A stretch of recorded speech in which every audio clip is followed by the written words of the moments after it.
Hai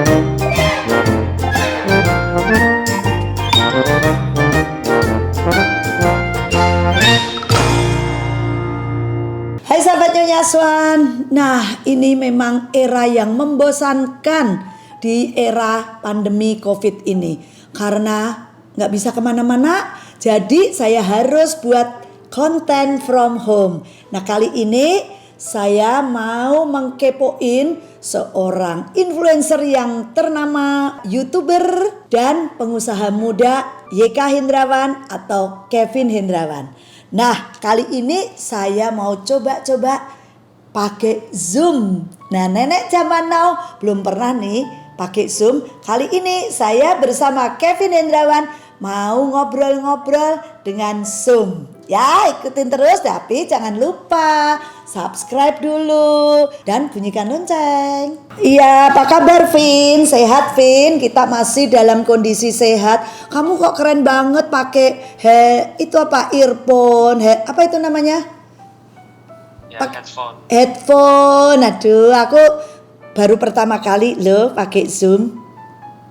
Ya, tapi peralatanmu lebih keren deh. Wah, terima kasih Tante, terima kasih. Iya, Vin, kamu ngapain aja sih selama ini kok di Bali terus di era COVID, pandemi COVID ini? Ini udah di-record Tante? Sudah kan, Bro? Udah record. Iya, ngapain ini aja di Bali? Mostly meeting masih. Terus? Bekerja masih. Pekerjaan-pekerjaan yang bisa dilakukan online. Terus juga ya momen seperti ini jadi buat kumpul lagi sama keluarga. Biasa kamu pulang malam, bahkan pulang pagi kalau kerja ya. Sekarang kayak kamu kerja dari rumah, terus makan masakan mama ya. Betul, jadi hidupnya lebih teratur sebetulnya. Kalau kita ambil sisi positifnya ya. Iya sih. Dan yang terutama, waduh, kamu punya studio dadakan nih di Bali. Itu di kamarmu atau di mana nih? Ya, Tante, di Bali memang saya ada dedicated studio buat syuting dan segala macamnya. Wah, bener-bener namanya seorang YouTuber, influencer, pengusaha muda lagi. Jadi dimanapun dan kapanpun kamu kayaknya bisa berusaha dari mana saja nih. Jadi di era COVID ini nggak masalah buat kamu ya? Ya kalau pekerjaan traveling pastinya di-cancel stop semua. Cuman ya kita sepertinya manusia emang harus beradaptasi ya, Tan? Iya dong. Padahal ini era-era sulit semua pengusaha. Iya, dan seluruh dunia mengalami itu. Betul. Jadi kita kalau putus asa, frustasi, ya habislah sudah. Betul. Yang saat ini yang diperlukan adalah semangat untuk bertahan. Iya. Ya kan? Dan semangat untuk sekarang serba irit, tidak boleh boros kelihatannya. Ya, serba irit, tidak boleh boros. Ya. Yang penting bisa buat bertahan hidup lah, Tan. Mungkin lebih ke survive ya. Betul, lebih survive apapun. Jadi dengan survive ini ternyata ada sisi positifnya. Orang ada mau masak di rumah. Ya. Seperti anakku. Biasa nggak pernah namanya dia masak, sekarang dia bisa masak, bisa buat mie, bisa buat apa, termasuk suaminya juga masak. Oke, jadi ini akhirnya orang kembali lagi ke zaman dulu ya Tan ya, maksudnya di mana orang stay di rumah, makan sama keluarga, beli secukupnya. Betul. Mau keluar juga nggak bisa. Tante gimana selama COVID-19 ini kegiatannya apa Tan? Aduh, ini saya konten from home buat kontennya. Biasa saya pasti kemana-mana, ya kan? Terus sekarang ini saya benar-benar di rumah. Sebetulnya saya bosennya luar biasa. Ini kaki kan nggak biasa diem di rumah. Mau nggak mau saya harus diem di rumah. Kebetulan saya lagi sendirian di rumah. Jadi bisa kebayangkan Vin, nggak ada keluarga di rumah, saya tinggal sendiri. Karena suami dan anakku kena lockdown di luar negeri. Jadi aku bener-bener, dia juga gak bisa pulang. Ini keluargaku lagi tercerai-berai. Anak sama menantu sama cucu di selatan. dan kita nggak bisa saling berhubungan karena ya tahu sendirilah takut gitu loh berdekatan. Ya udah. Oh jadi sekarang tante di Jakarta di Indonesia ini Sendirian, alone. Cucu Jadi, segala macam juga di Jakarta, cucu di Jakarta. Cuman kan Oh, tapi harus physical distancing juga ya. iya, itu yang paling ngangenin. Jadi kalau kangen ya cuman kayak begini. Dari WA, video call. WA, ya video call. Ya. Kalau Zoom aku baru kali ini sama kamu loh. Ya, Zoom itu kelebihannya dia karena bisa langsung direkam di aplikasinya. Jadi Oh, gitu beberapa ya? Agak ribet loh kalau buat nenek-nenek ini. Tapi untung ada anak-anakku ini Andrew yang bantuin jadi gampang yang sih. bantu ya. Iya, Ya, gitu. ya. Terus gimana Vin kondisi Bali saat ini? Kondisi Bali sekarang sepi pasti, daerah pariwisata terutama pariwisata di sini juga udah bisa dibilang turisnya nggak ada ya tante ya. Nol semua ya. Terus terakhir aku lihat datanya sih hotel itu 5% katanya. Ayo. Okupansinya. Jadi Sedih banyak banget villa-villa yang terus tutup, hotel-hotel juga aku dengar ada yang tutup, ada yang karyawannya banyak yang dirumahkan juga. Kasihan Bali sekarang. Ya sebagai orang yang tinggal di sini sedih lah lihat Bali seperti sekarang ini. Karena Bali kan dulunya turis dari Cina terutama, terus dari Australia, dari Rusia, dari Eropa ya. Dan sekarang kalau tinggal 5% nggak kebayang itu. Ya. Itu Bali nggak macet lagi ya? Iya, sekarang mau kemana-mana cepet. Cuman ya biasa kan macet ya di Bali, apalagi kalau musim liburan, apalagi ini musim mau Lebaran biasanya full. Sekarang kosong. Ya, ini Lebaran ini juga pasti masih sepi di mana-mana karena pemerintah kan juga tidak memperbolehkan orang mudik, orang bepergian. Ya, kita harus ikutin deh. Nah, kira-kira menurut kamu langkah apa sih di era paceklik ini kita bisa survive kalau menurut anak muda nih?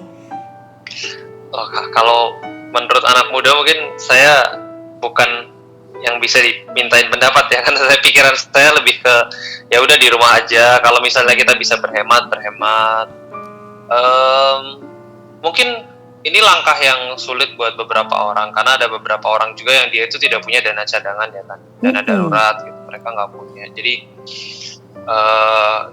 susahnya karena kita semua belum pernah mengalami ini kan, dalam ibaratnya seumur hidup kita ini belum pernah ada peristiwa begini gitu. Betul. Misalnya kita bandingin kan sama tahun 98 ekonomi berat, semuanya naik tapi orang kan masih keluar ya Tan ya. Iya. Ingat masih tahun 98 seperti itu. ini.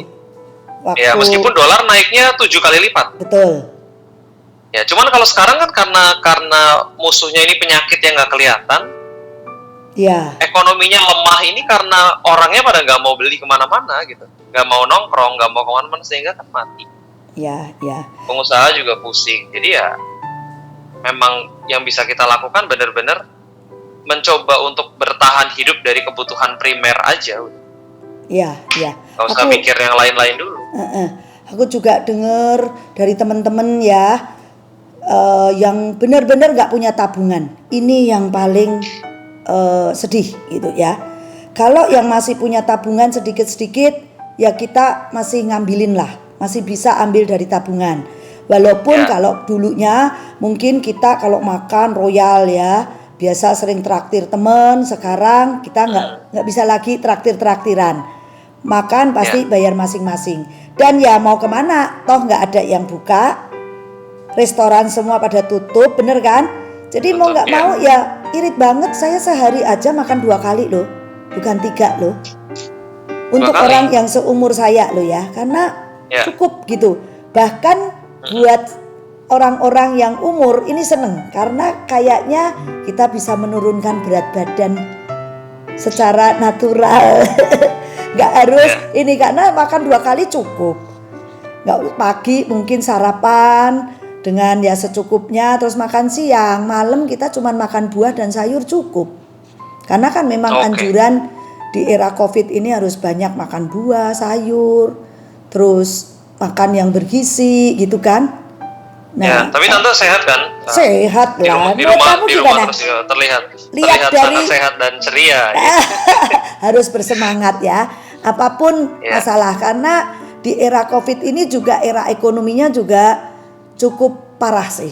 Karena banyak Ya. perusahaan yang bangkrut, banyak perusahaan yang nakal, banyak kan yang investasi ini yang lagi pada nggak dibayar gitu.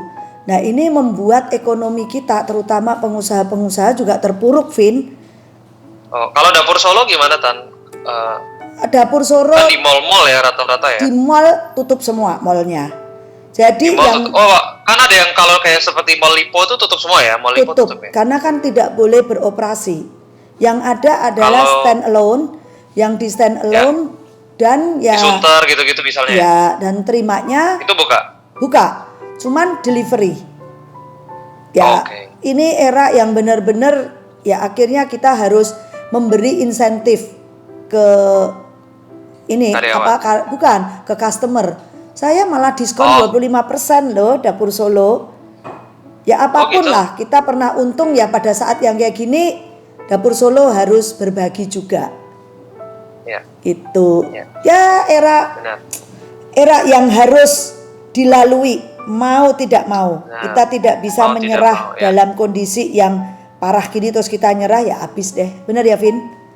Betul. Jadi sekarang mungkin buat millennials juga bisa belajar bahwa ternyata ya beginilah hidup yang survive aja. Iya. Ya karena millennials itu kan biasanya mereka mengutamakan lifestyle, Betul, jalan-jalan, nongkrong. Sekarang harus ibaratnya melihat bahwa ini loh hidup ini seperti ini. Kita makan, belajar untuk bersyukur dengan apa yang ada. Nah, itu Ini yang ujinya terpenting. seperti ini. Betul. Iya. Kalau dari sisi saya, kan saya pernah ngalamin dulu waktu muda susah ya Vin. Nggak kayak milenial sekarang. Kalau milenial ini anak-anak yang zaman now itu bener-bener kita merasakan, aduh beli kopi aja harus di luar, nongkrong di luar gitu kan. Kalau sekarang mungkin bikin kopi di rumah. Nah kalau buat yang kayak seumur saya, nenek-nenek begini, itu sudah pernah saya lewatin semua. Dari masa kecil, terus era 60 kan juga era susah. Era 70 saya masih ingat makan sama kerupuk, nasi putih, kerupuk kecap aja enak banget. Nah sekarang kembali lagi nasi putih, tempe goreng sama sambal. Aduh itu nikmat ternyata sekarang ini. Itu yang sudah nggak pernah aku dapatkan. Baru kali ini era Covid ini saya makan lagi itu. Oke, jadi ini ya meskipun banyak sekali negatifnya, tapi corona ini juga ibaratnya momen untuk melihat kembali gitu ya Tan ya, refleksi ya. Refleksi masa lalu dan kita nostalgia kalau kita di kuliner, aduh nostalgia makanan-makanan yang sederhana tapi nikmat. Gitu kan? Iya. Dan ya semoga anak-anak muda ini era yang kayak kalian, seumur kalian, ini era pengalaman yang mengesankan ya. Bukan pengalaman pahit, tapi satu pengalaman yang indah, yang gak mungkin dilupakan. Karena kalian hidupnya setelah era ini kan pastinya ada terobosan-terobosan, ada kejutan-kejutan yang luar biasa yang kita gak tahu apa. Hanya orang hanya orang kreatif yang bisa nanti menembus pasar. Iya betul. Karena sekarang juga sepertinya COVID ini akan mengubah manusia secara permanen. Gitu ya, menurut kamu? Iya, meski menurut aku begitu. Coba sekarang misalnya Tante, setelah corona ini selesai, Tante di ruang publik bersin, pasti orang akan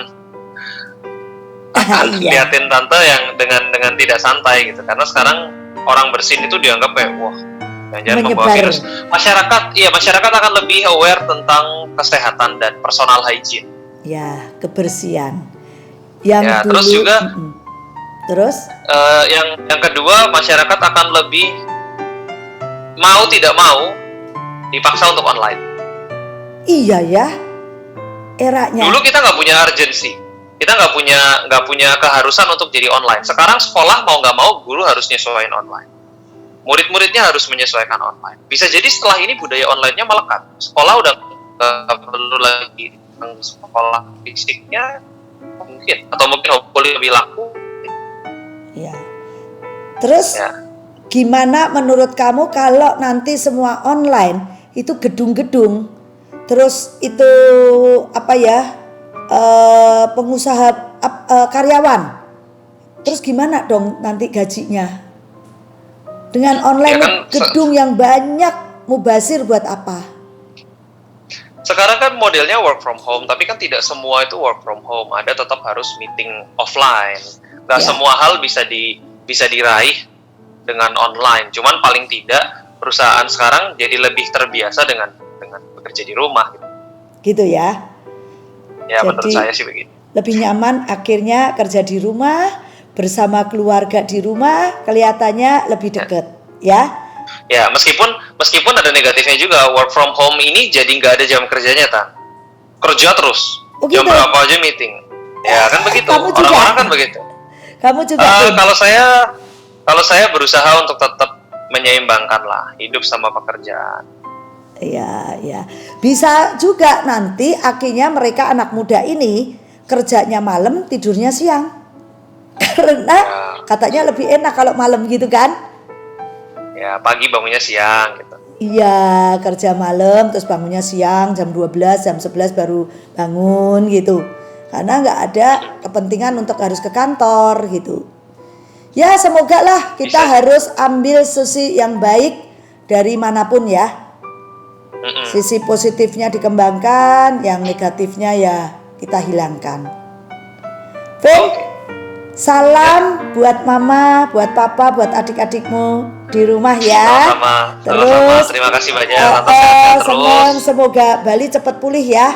Karena kalau Amin, mudah-mudahan ya. Iya, kalau 90% hanya tinggal 5%, aku prihatin banget deh. Karena itu industri pariwisata yang boleh dibilang andalan Indonesia kan Bali gitu. Ya, semoga kita semua bisa membantu negara kita apapun melalui kreativitas kita masing-masing ya, Vin. Ya, amin. Terima kasih Tante. Semoga sehat terus juga. Kalau terpaksa harus keluar pakai masker, Tante jangan lupa. Oke, Vin. Terima kasih sarannya. Sama-sama. Yuk.